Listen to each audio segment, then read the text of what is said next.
Yeah, lại cao như kiểu đang vươn vai, bóng đổ trong trắng buông lái, đây là chuyến bay thương mại, hàng cánh là với cánh đường dài.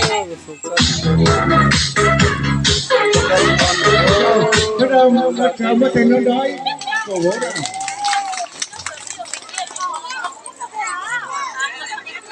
Thế đâu, tôi lòng sai thảo lúc, xả thiên ai yếu mai tổ, nẻ chế, ở lòng cái gia đình kia, phòng chất tất cả rồi cái chuyện của mình mà chưa sửa các cái mình rồi thế nữa.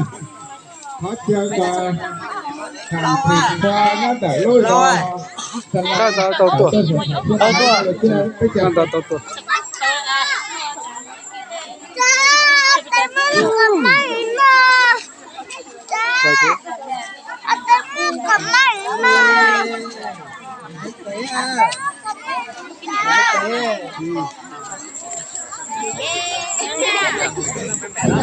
này chú ý à, đây là được trên nào lá xin trên đổi thế, làm việc sao theo con nó chắc chắn.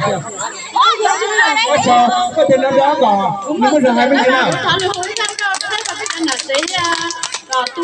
Tua là ô ta xưa họ từ là sát rồi rồi lên đó. Cái này chế ha, giờ bây giờ sẽ chơi mặt nào rồi lúc chúng sát mà. Trong là nồi em mi sát luôn đấy.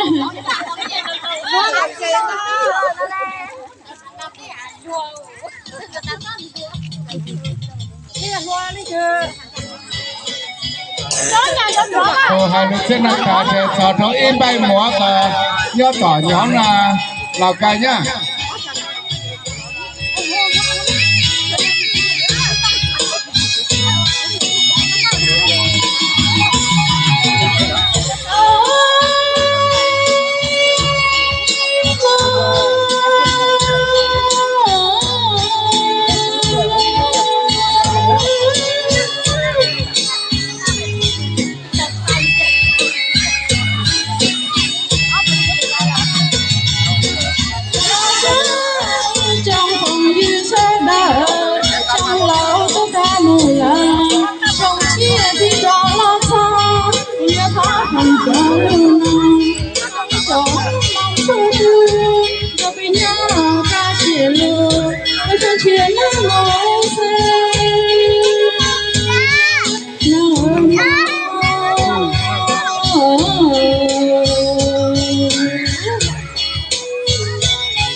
Sao thế? Hai đứa đâu thế nào?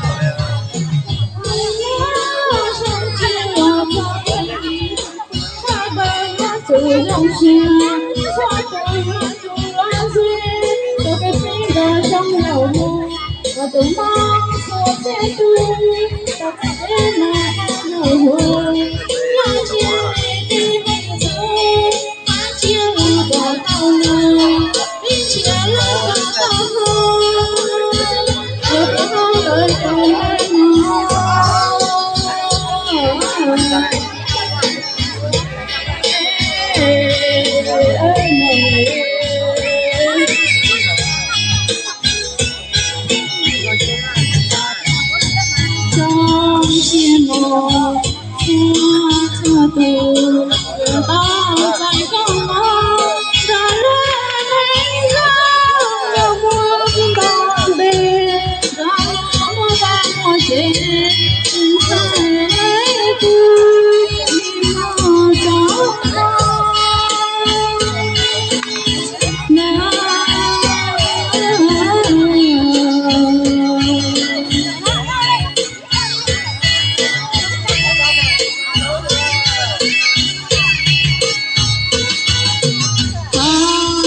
còn còn sai chia xa tự nhiên là có nhiều chuyện tự nhiên nào chứ